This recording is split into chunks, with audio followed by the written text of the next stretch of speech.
আসসালামু আলাইকুম, সবাই কেমন আছেন? দেশ এবং বিদেশে যে যেখান থেকে বসে আমার ভিডিওটি দেখছেন, আশা করি আল্লাহ তাআলার অশেষ রহমতে সবাই অনেক অনেক বেশি ভালো আছেন।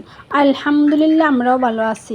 আখির সংসার চ্যানেল থেকে আমি আখি প্রতিদিনের মতো আপনাদের মাঝে আবারও চলে আসলাম নতুন একটা দিনে নতুন একটা ভিডিও নিয়ে। তো স্কিপ না করে সবাই পুরো ভিডিওটি দেখবেন, আশা করি ভালো লাগবে। প্রতিদিনের মতো আজকে সকাল থেকে ভিডিওটা শুরু করলাম। তো আমি হাঁস মুরগিগুলোকে ছেড়ে খাইতে দিয়ে দিছি। একজন গ্রামের গৃহিণীর কাজকর্ম কিন্তু এগুলোই, সকালবেলা উঠে ফজরে নামাজ পড়ে ঘর দুয়ার ঝাড়ু দেওয়া, তারপরে হচ্ছে তো হাঁস মুরগিগুলোকে খাইতে দেওয়া, থালা বাটি দেওয়া, এই সমস্ত তো গ্রামের মেয়েদের কাজ থাকে, তাই না?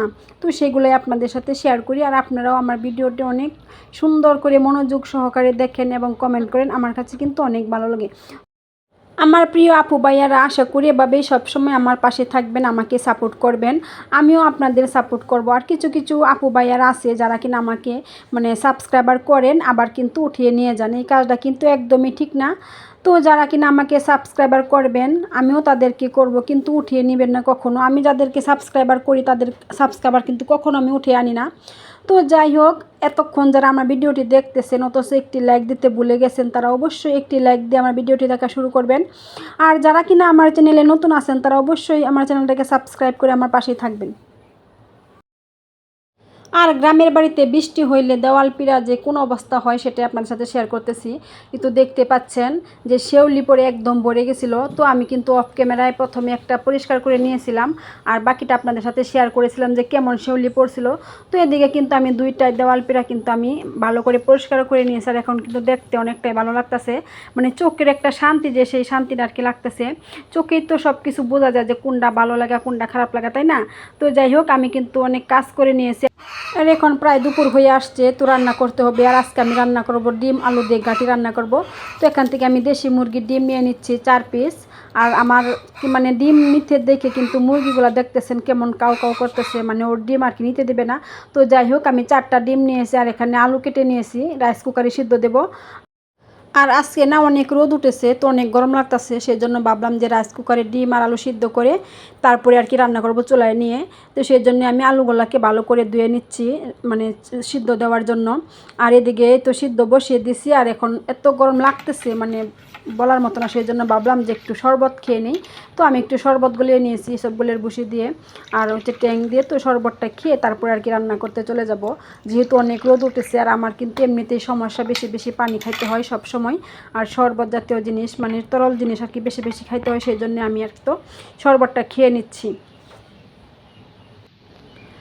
আর এই তো আমি কিন্তু শরবত খাওয়া দাওয়া শেষ করেছি। আর এখন তো আমি সব কিছু গুছিয়ে নিয়েছি, ডিম আলু ছিলে নিয়েছি, রান্না করার জন্য চুলা পরে চলে আসছি। কাঁচামরিচ পেঁয়াজ কেটে নিয়েছি, আর এখানে পেঁপে কুচি করে নিয়েছি, পেঁপে ভাজি করব, আর ডিম আলু দিয়ে হচ্ছে ঘাটি রান্না করব। আর আজকে সব রান্নায় কিন্তু আমি 5 ফোড়ন বাগার দিয়ে রান্না করব, কারণ নিরামিষ তরকারিতে না 5 ফোড়ন দিয়ে বাগার দিলে কিন্তু খাইতে অনেক ভালো লাগে, সেই জন্য আর কি। আর চুলায় কড়াই বসিয়ে তেল দিয়ে দিছি, আর এখন দিয়ে দিব 5 ফোড়ন। আমি পেঁপে ভাজি করে নেব 5 ফোড়ন দিয়ে। তো আমি 5 ফোড়ন দিয়ে দিলাম, আর কাঁচামরিচ পেঁয়াজও দিয়ে দেব। আর 5 ফোড়নটা কিন্তু একটু ফুটে উঠলে তারপরে হচ্ছে আর কি কাঁচামরিচ পেঁয়াজটা দিতে হবে, তা না হলে কিন্তু 5 ফোড়নে গ্রানটা বের হবে না আর ফুটবে না। তো যাই হোক, আমি 5 ফোড়ন দিয়ে দিচ্ছি, আর এখন একটু কাঁচামরিচ পেঁয়াজ দিয়ে দিলাম। তো দিয়ে দিলাম আদা রসুন বাটা, সামান্য পরিমাণে হলুদ গুঁড়া আর হচ্ছে জিরার গুঁড়া দিয়ে দিলাম, দিয়া আর কি ভালো করে কষিয়ে তারপরে আমি পেঁপে কুচিগুলো আর কি দিয়ে দেবো। এই তো দেখেন, পেঁপেগুলো কিন্তু আমি সুন্দর করে কুচি কুচি করে নিয়েছি। আর এইরকম পেঁপে কুচি কুচি করে ভাজি করলে কিন্তু না আমার কাছে খাইতে অনেক ভালো লাগে। আর আমার চুলার পাটা না অনেক নোংরা হয়ে গেছে, অনেক দিন থেকে লেপা পোচা করতে পারতেছি না, কেউ কিছু মনে করবেন না। তো আগামীকালকে আর কি আমি আল্লাহ যদি বাঁচিয়ে রেখে চুলা নিপে টেপে তারপরে আর কি রান্না বান্না করবো। আর এই তো এখন আমি পেঁপে ভাজিটা প্রায় আমার হয়ে গেছে, আমি আর কি নামিয়ে নেব। আর পেঁপে ভাজি করে নামিয়ে নিয়েছি, আর এখন আবারও চুলায় কড়াই বসিয়ে দিলাম, আর দিয়ে দিলাম তেল আর অল্প পরিমাণে হলুদ। আমি হচ্ছে ডিম ভেজে নেব আগে। তো আমি ডিমগুলো দিয়ে দিলাম, ডিমগুলো ভেজে রেখে তারপরে আর কি আমি রান্না করব। ডিম ভেজে আর কি আলুর ঘাটিটা রান্না করলে না খাইতে অনেক মজা হয়, সেই জন্যই। আর আমার মতো কে কে এভাবে আলু ঘাটি করে রান্না করে খান ডিম দিয়ে, তো আমাকে কিন্তু কমেন্টের মাধ্যমে জানাইতে পারেন। তেলের ভিতরে আমি আবারও পাঁচফোড়ন দিয়ে দিলাম। আমি তো বলেছিলাম যে আজকে সব রান্না কিন্তু আমি পাঁচফোড়ন বাগার দিয়ে করব। তোমার পাঁচফোড়নগুলো ফুটে উঠছে, এখন আমি দিয়ে দেবো কাঁচামরিচ পেঁয়াজ ডিম রান্না করার জন্য। আর এই তো কাঁচামরিচ পেঁয়াজ দিয়ে ভালো করে ভেজে নিব আর মশলা দিয়ে কষিয়ে নিব। আর যে কোনো রান্না করতে গেলে মশলা কিন্তু ভালো করে কষাতে হবে। মশলা যত ভালোভাবে কষানো হবে তত কিন্তু রান্নাটা খাইতে মজা হবে। তো আমি কিন্তু সব রকমের মশলা দিয়ে কষিয়ে নিয়েছি। আর এখন তো দিয়ে দিলাম হচ্ছে আলু, সিদ্ধ করা আলু আমি মানে হাত দিয়ে কষিয়ে ভেঙে নিয়েছি, তো সেই আলুগুলাই দিয়ে দিলাম।